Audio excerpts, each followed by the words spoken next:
American Comics. My Warhammer Simulator Chapter 301-320. The words of the librarian Haziel caused you to fall into a brief contemplation. You are acutely aware of the predicament you currently face. If you cannot locate the Necron Overlord and complete the decapitation mission as soon as possible, or destroy the World Engine's shield device, then, as time goes on, you and your comrades will eventually be completely devoured by the overwhelming tide of Necron metal. You took a deep breath, your gaze fixed on Librarian Haziel's face, inquiring about his intentions. Librarian Haziel turned his head to look at the tech marine who had been following him. The tech marine, wearing a metal helmet, nodded slightly, and a servo arm behind his power armor quickly rotated to face you. At this moment, within the mechanical pincers of the servo arm, a harmless scarab was extending and retracting its several metallic legs. And at the location of its mandibles, a slender metal probe seemed to reflect a faint silver luster, always pointing straight into the depths of the metal corridor.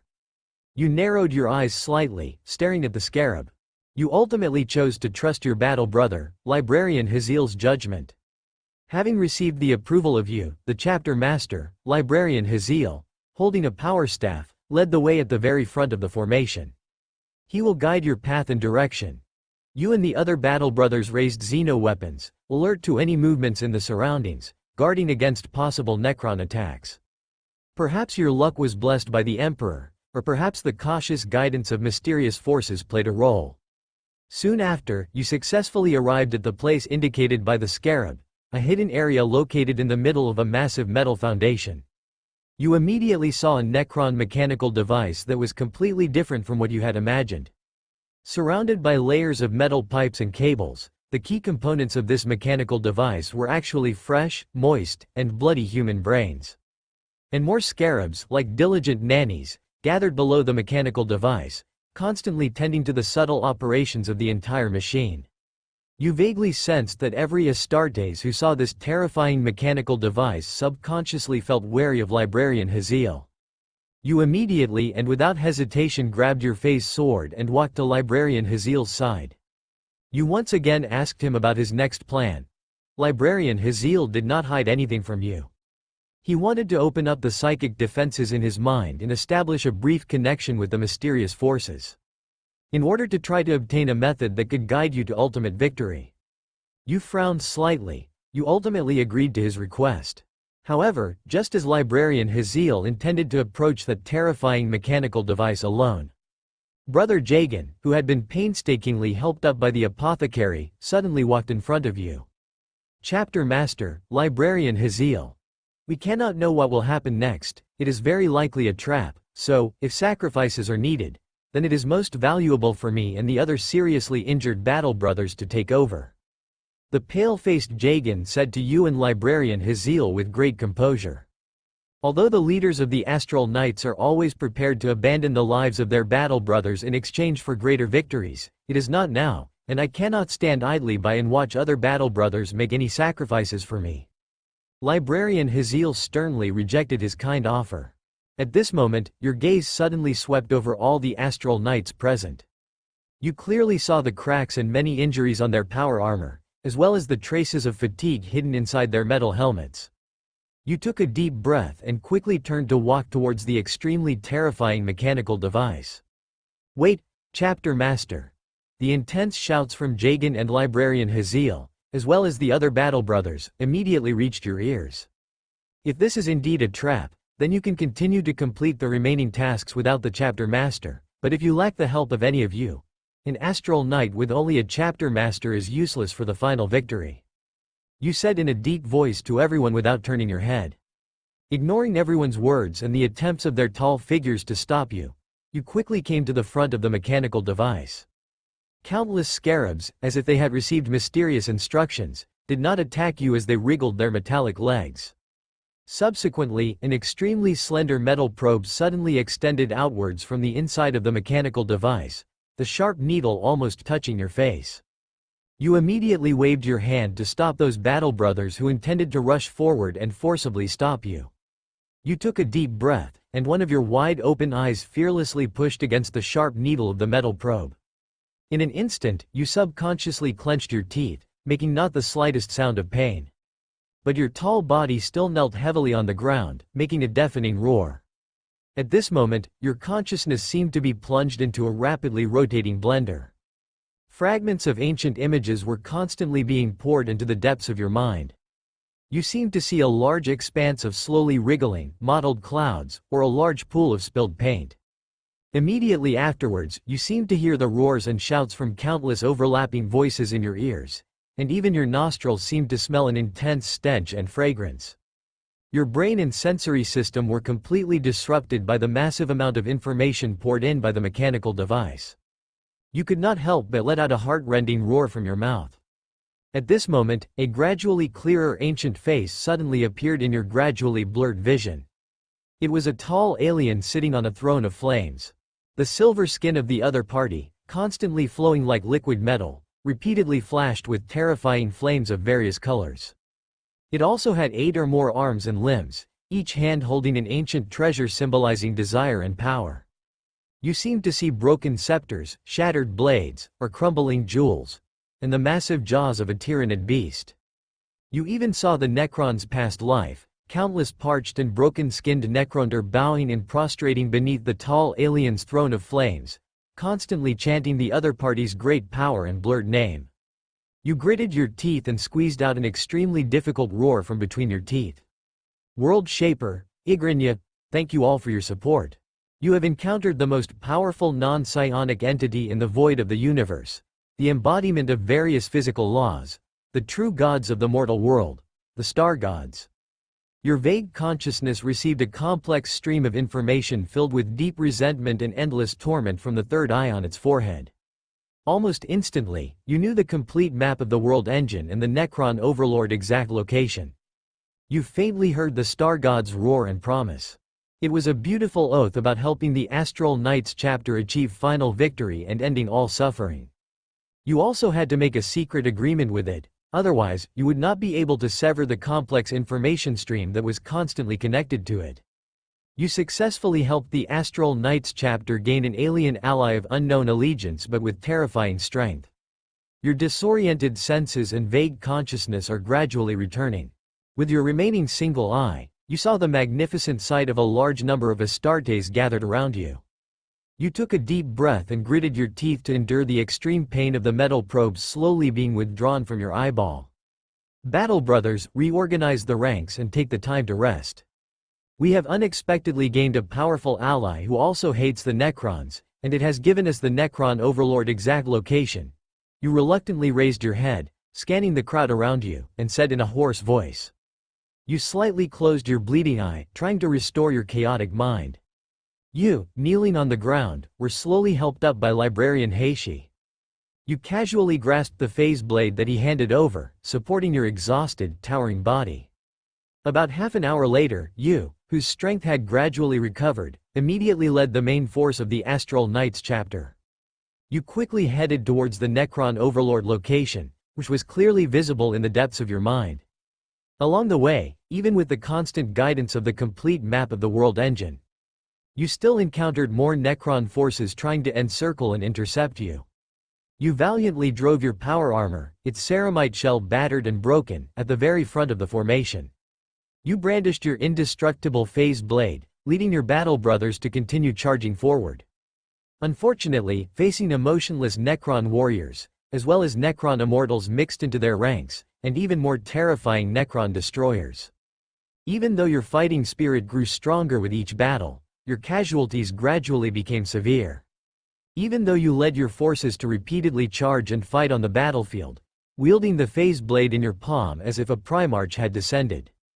But ultimately, you were outnumbered, and your remaining force of over 300 men was once again reduced to just over 200. And facing the Necron's relentless pursuit, you had no choice but to ask some of the critically wounded, dying battle brothers to stay behind and cover your retreat. They would use Melta bombs to buy more time for your continued advance. Destruction is salvation. You nodded solemnly to those smiling battle brothers. Destruction is salvation. The surrounding crowd also shouted in a solemn voice. And each battle brother who volunteered to stay behind and cover the retreat only pounded their thick chest armor forcefully towards you. Then, they supported each other, laughing loudly as they charged towards the Necrons who were closely following behind. The sounds of continuous explosions came from your ears, and you felt the rolling heat waves sweeping over your face. At this moment, you had no time to be sad or mourn. You immediately led the remaining 180 battle brothers towards a metal palace called the Ancestral Hall without looking back. According to the map given by the Star God, that was the important location where the Necron Overlord was. And as your entire force continued to advance, you finally entered the depths of an ancient and dilapidated temple, and countless hieroglyphs belonging to the Necrons were clearly displayed on the metal walls around you. At this moment, a group of Lich Guard carrying phase blades and coffin-shaped shields slowly appeared within your field of vision. And their appearance meant that the Necron Overlord was nearby. You temporarily sheathed your phase blade, and at the same time, you ordered the Devastator squad in the rear to quickly come forward. Accompanied by a series of low buzzing sounds from their power packs, a Gauss cannon from a Necron destroyer was quickly lifted up by the battle brothers of the Devastator squad. You gritted your teeth and forcefully adjusted the aiming direction of the Gauss cannon. You worked hard to coordinate with the remaining bolters and whirlwind missile launchers in the fire support squad, launching a ruthless barrage towards the Lich Guard. In an instant, in the depths of a large number of exploding flames, an extremely thick green beam forcefully blasted a gap in the front of the Lich Guard's battle formation. A large number of Lich Guard wielding phase blades and coffin-shaped shields did not make a single sound, their metal bodies completely decomposed into constantly dissipating green atoms. At the same time, hypervelocity particle arrows from within the Lich Guard's ranks tore through the air with sharp shrieks, constantly attacking your position. Right next to you, several battle brothers who could not dodge in time, along with their power armor, were instantly blasted into scattered flesh and blood by the terrifying particle arrows. You seemed unmoved by this. You only desperately pulled the huge trigger of the Gauss cannon, trying to aim at the location with the most enemies and constantly bombarding it. At this moment, a Necron, clearly taller, holding a light staff and a war scythe, vaguely appeared behind the Lich Guard. You even saw countless scarabs closely following behind him, almost forming a metal tidal wave. Harkroz! You shouted angrily at the Necron Overlord who had just revealed himself. You released the huge trigger of the Gauss cannon and drew the phase blade from the back of your power pack with a backhand. Several battle brothers immediately stepped forward to take your place, continuing to operate the Gauss cannon and launching a terrifying bombardment against the slowly advancing Lich Guard. You slightly widened your single eye and took a deep breath. You also subconsciously gripped the phase blade in your palm tightly. Then, you unhesitatingly launched a desperate charge towards the Necron Overlord Harkroz. Destruction is salvation, accompanying your roar of anger.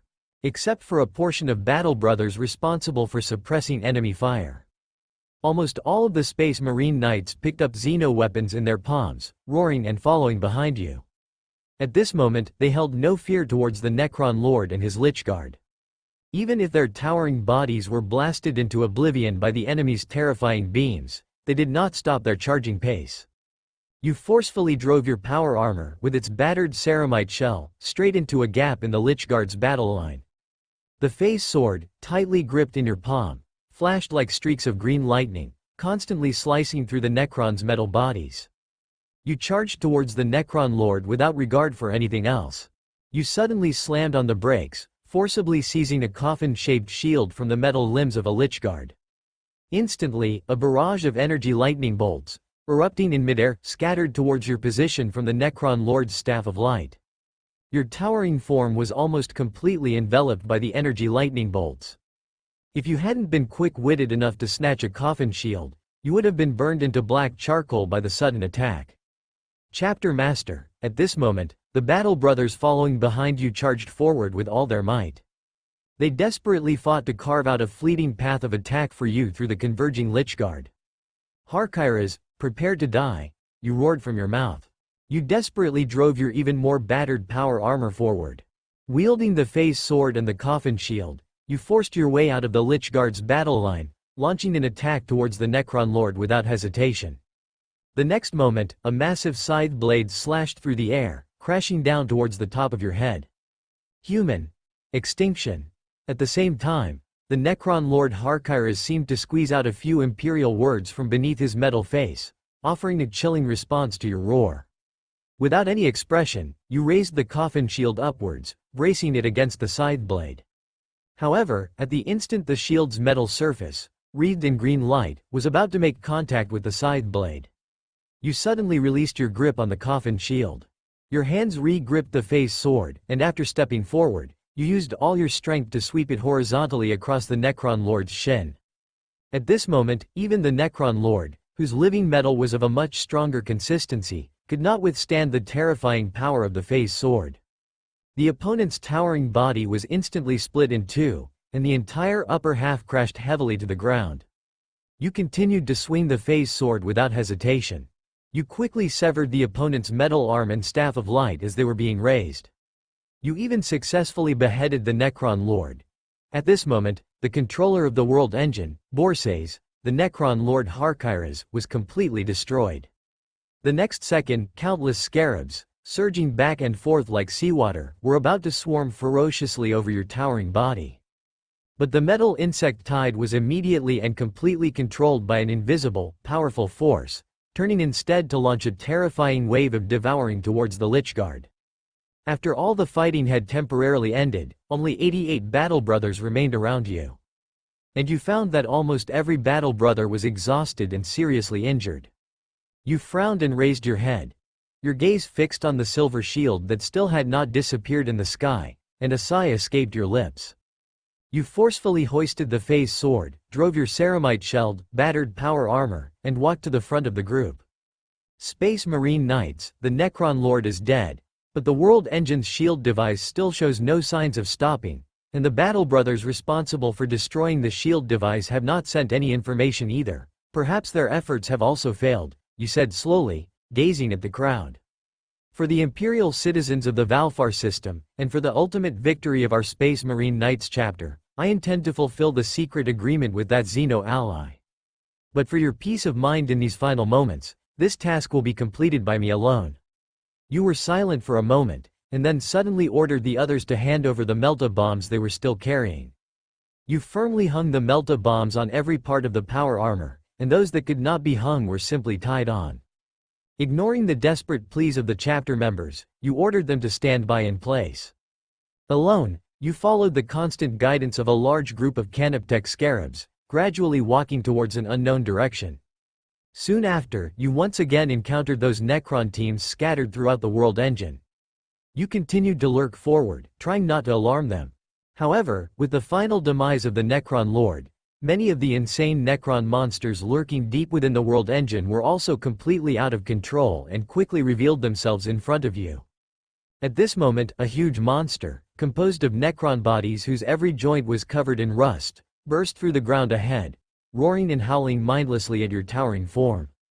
You didn't have time to think about what this thing was. You didn't even raise the phase sword, but instead casually pulled a melta bomb from your body. You quickly set a very short detonation time, threw it at the opponent, and immediately ran backwards with all your strength. Accompanied by a sudden burst of bright light and a terrifying heat wave that swept in.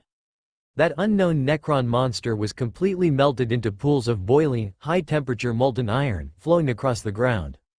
However, the next moment, you inadvertently saw more Necron monsters bursting through the ground not far away, waving extremely terrifying rusty metal limbs, and quickly surrounding you. You subconsciously widened your only remaining eye and gasped. You immediately drove the battered power armor to change direction, and a large group of Canoptech scarabs quickly planned a new guiding route for you. You rushed without hesitation towards the control center that could release the star god Igrinya. You drove the power armor, its ceramite shell constantly falling off, and swiftly crossed a silver river flowing with liquid living metal. Out of the corner of your eye, you seemed to see countless metallic limbs slowly extending from the viscous surface of the river, reaching high towards the sky. It was as if some powerful entity wanted to completely break free from invisible restraints. You took a deep breath and vigorously shook your head, as if dispelling a hallucination. Without looking back, you followed the guidance of the Necron scarab, running deeper into the increasingly bizarre world engine. Soon after, you finally arrived near the large hypercube prison where the star god Igrinya was confined. As long as you could successfully destroy the control center, the Star God Shard would escape. Just then, you suddenly noticed that the Necron Scarab, which had been guiding you, had disappeared. You immediately became alert. You slowly drew the green glowing hyperphase sword from the back of your power pack, gripping it tightly in your palm. The next moment, a gigantic tomb sentinel suddenly emerged from the shadows of the metallic structures, revealing its terrifying form. You immediately waved the hyperphase sword and charged towards it. Instantly, sharp, enormous arthropod limbs repeatedly fell from above, deeply piercing the nearby ground. You tried your best to maneuver the power armor to dodge, while waving the hyperphase sword, constantly cutting at its metallic limbs. You successfully killed this tomb sentinel. However, more tomb sentinels, attracted by the sounds of battle, began to converge on your location from all directions. Without hesitation, you tore a melta bomb from the power armor, activated it, and threw it onto the path ahead. You instantly felt a wave of heat rushing towards you, along with the continuous explosions and fire. Before a large number of tomb sentinels could surround you, you used the melta bomb to clear a path, quickly reaching the control center. You casually threw 2 more melta bombs into the control center, which resembled a temple. After most of the control center was melted by the sudden burst of scorching heat, you suddenly noticed that all the surrounding machinery seemed to have fallen into an extremely eerie state of silence. Even the tomb sentinels that were chasing you immediately abandoned you and rushed towards the hypercube prison. However, it was already too late. Accompanied by terrifying bursts of energy like raging flames, suddenly rising from inside the hypercube prison. Huge palms, their skin seemingly in constant flux, forcibly pierced through the black metallic outer shell of the hypercube prison, exposing themselves to the outside world. Even the scarab swarms clinging to the hypercube prison could not repair or restrict it in any way. They were completely melted into freely flowing liquid metal just by getting close to the huge palms. You, driving the battered power armor, sat down on the ground in front of the control center. You looked up, staring at the silver shield that was gradually dimming, a faint smile appearing on your lips. At this moment, the incomparably powerful star god Igrinya had completely torn apart the entire hypercube prison, its massive form slowly hovering in midair. It rotated its enormous head, which possessed 3 eyes, and its gaze, almost like cosmic rays, locked firmly onto you. You stared expressionlessly at the star god Igrinya, who had arrived in front of you almost in the blink of an eye. One of your hands had already secretly gripped the activation device that would detonate all the melta bombs.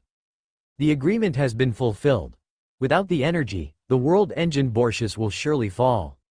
You did not see the star god Igrinya make any speaking gestures, but an extremely clear stream of information quickly appeared in the depths of your mind. You seemed to remember the heroic Star Realm knights who had sacrificed themselves. You remained silent, simply nodding slightly in acknowledgement. Just then, in the sky that had completely lost its silver shield, beams of brilliant light lances and the falling trails of vortex torpedoes suddenly appeared. You only blinked once, and the star god Igrinya's massive form completely disappeared from your field of vision. You released the detonator, slowly straightened your back, and casually placed the hyperphase sword horizontally on your knees. You glanced at the vortex torpedoes that were about to land, and then slowly closed your eyes. Soon after, your tall body, along with the shattered power armor, was completely vaporized by the terrifying heat and impact. You died. This simulation is over, lasting 121 days. The retainable options obtained in this simulation are as follows. 1. Melta bomb manufacturing technology, complete. Note: this is a set of manufacturing techniques for standard melta bombs. Its original source can perhaps be traced back to the unification wars of Terra. Note: because the effects of melta bombs are too outstanding on the battlefield, they have also become the best-selling military products in the entire Imperium of Man besides laser weapons, and almost every industrial world can independently produce them. Note: first line. From greater demons above, second line. To big heads below, horizontal inscription. Equality for all. Note: friend, you like playing with melta bombs, right? Then play enough at once. Terror Melta Man, who declined to be named, said with a smile. 2. Necron Gauss Cannon, ordinary. Note: this is a heavy Gauss cannon from the world engine Bortius. Its casting time is approximately 10,000 years ago. Note: the Gauss cannon is an upgraded version of the Gauss flare. With 4 barrels, its power and rate of fire far exceed the Gauss flare, but because it is a heavy weapon, a mobile base or a flying vehicle is its ultimate destination. Note: Necron products, all are top quality, pass by and don't miss it. A toon technician waved his scepter vigorously and shouted at the humans. 3. Space Hulk, core of the Storm-class battle barge. Please choose carefully. Note: this is a Space Hulk formed by the fusion and collision of the wreckage of the Storm-class battle barge and the wreckage of the world engine Bortius. Note: within this space junk pile, which has a radius of only 5 kilometers, there are still many precious resources that are difficult for ordinary people to reach, such as severely damaged vehicle wreckage, precious items of alien technology, or the core cabin storing the ship's machine spirit. Note: most importantly, the core cabin of the ship's machine spirit is not too severely damaged, and there is still the possibility of being re-repaired by a tech priest. This not only represents a loyal and reliable artificial intelligence, but also represents the living construction blueprints of a battle barge. Note: however, because the entire space junk pile not only includes the battle barge, but also the wreckage of the world engine Bortius. Some of the not yet completely destroyed Necrons and terrifying existences such as Necron scarabs still have the possibility of surviving. Note: friendly reminder from an unlucky scavenger: the size of the Space Hulk is far beyond your imagination. Please find a spacious place to accommodate it, and beware of the Necrons. This simulation time has exceeded 24 hours, simulator wear and tear is not waived. Next simulation cooldown time, 1210 hours. Currently available cooldown time, 8043 hours. Consume cooldown time. Another simulation ended quickly. Coming back to his senses, Luo Sha merely glanced at the reward options. He flipped himself up from the metal bed. Let's not talk about the manufacturing technology for thermite bombs and Gauss cannons for now, but what's with giving me a derelict spaceship directly? Luo Sha's gaze was fixed on the third reward option on the simulator. He muttered to himself. Hiss, a repairable ship-borne machine spirit, which is basically a so-called artificial intelligence, plus the wreckage of various vehicles and scattered technological items. If I let Redditus repair and patch them up, or even redesign and manufacture them, then it would save me too many simulation attempts and time. The most important thing is that, for a ship-borne machine spirit that is most familiar with the internal structure of the entire battle barge, building a battle barge is like rebuilding its own metal body. It definitely won't misremember. Excited, Luo Sha couldn't help but widen his eyes. However, the rationality in his mind also made him regain his composure. Of course, the metal materials needed to build a battle barge, the manpower required, and the time it takes to build it are all terrifying unknowns. Even if I upgrade the foundry workshop into a foundry factory in the future, it would take at least 200 years to build a battle barge, unless I conquer the entire world in the future and do nothing else, turning Earth into a forge world according to Redditus's dream, then I might be able to accumulate enough resources to build a battle barge in a few decades, right? Luo Sha shook his head slightly and let out a sigh. Currently, owning a battle barge is just a super pie in the sky for him. But even so, Luo Sha still decided to choose the third reward. It can also be considered that he has set a small goal for himself to continue striving for. However, Luo Sha did not extract it immediately, but directly closed the simulator page. According to previous tests, as long as he doesn't make a choice, the simulation rewards will be retained. It will only be completely overwritten after the next simulation is started. The reason why Luo Sha didn't try to extract it now is twofold. First, the current underground base doesn't have enough space, and it's about to be relocated. Second, he also listened to the advice in the note. Although the surviving space undead are not too dangerous for him now, and he even covets their metal materials and weapons. However, for the human world outside the underground base, space undead are still a terrifying disaster. Therefore, Luo Sha plans to extract the derelict spaceship after moving to the new base, and then carefully explore it. By then, even if there are still a large number of space undead inside, Luo Sha can safely chop them up like vegetables.